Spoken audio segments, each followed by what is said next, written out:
Let's talk to a bloke that is passionate. He's a great bloke. We've got a lot of time for him. I've insulted him calling him Victorian. His father was a Victorian.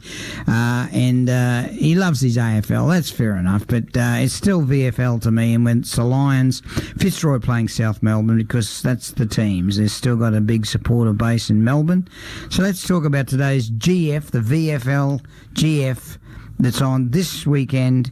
And he's going to tell us a story that links back to Ipswich in about 1899. How are you there, old cobber? Is it cold down there in the old place?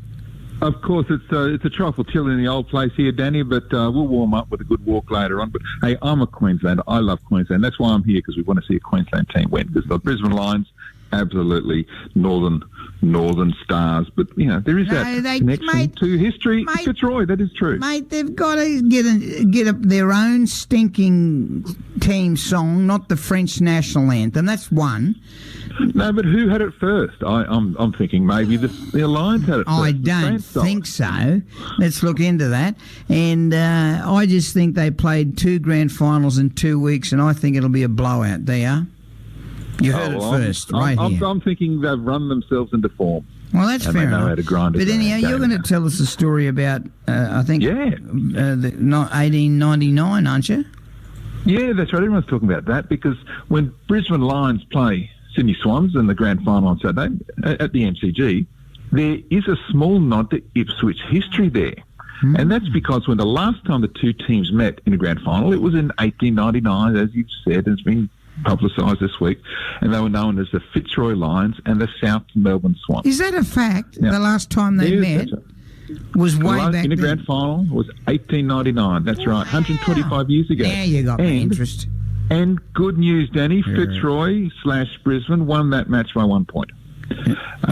But on the South Melbourne team was a player who had a profound effect on the life of one young man in Ipswich, and that's what I want to tell you about. Now, the name of the Swans player was Warwick Armstrong. And from 1898 to 1900, Armstrong played 16 games and kicked 18 goals for the Swans. But he became better known as Warwick Armstrong, the Australian cricket captain. Wow. Now, Armstrong played 50 tests for Australia between 1902 and 1921 and was undefeated in the 10 matches as captain, winning 8 and drawing 2. And who was the Ipswich lad from outside of Ipswich who was so impacted by him, the South Melbourne player? Who?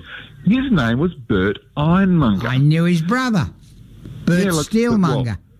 Well, that's right. They're big family just outside of Ipswich. Now, the rise of Ironmonger from a bush bowler in an obscure Queensland country township, as it goes, to an Australian test bowler is one of the romances of Australian cricket history. Wow. Now, Ironmonger, he was born in Pine Mountain, which is, of course, out past Brussels and Ipswich. He was the youngest of 10 children. He lived and worked on the family farm at Pine Mountain until he was 25.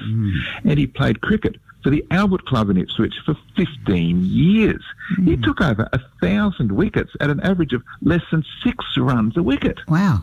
Now, it was incredible. And year after year, Ironmonger took wickets for Alberts, and not only on the local cricket reserve, but in towns across Queensland, wherever the club toured. But no matter how well he went, he was never considered by the Queensland selectors in Brisbane.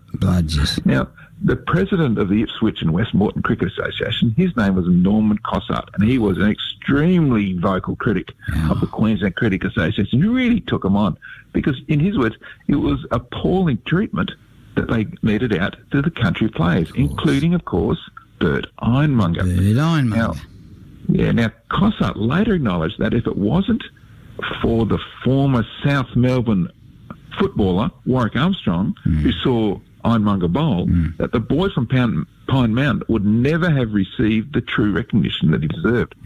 So thanks directly to Armstrong, Ironmonger then played a few games with Queensland before moving to Melbourne, and he never looked back. Now check this for a resume for Ironmonger. He became the first person from Ipswich to play Test cricket for Australia.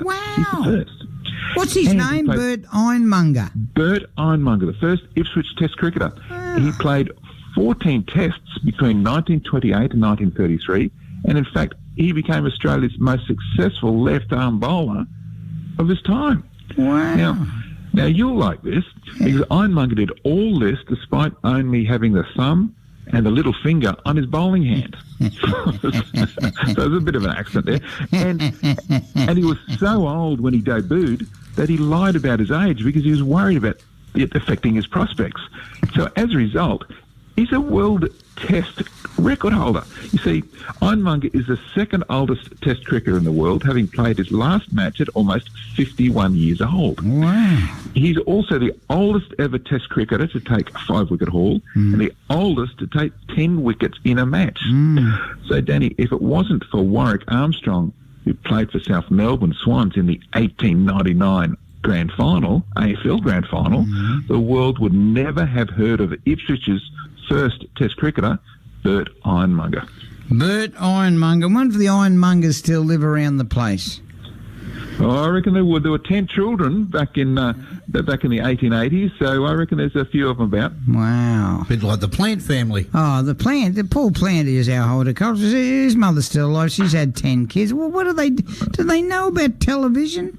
Anyhow, plants just keep growing everywhere. It's unbelievable. Yeah, well, she got seeded enough. But, mate, what a great story.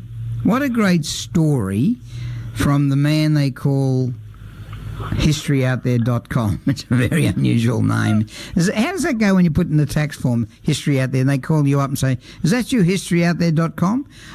Well, they look at the initials and call me something there. I'm not sure what that means, but anyway. They say, is that you, Harold the H? That's it. History Out There, hot.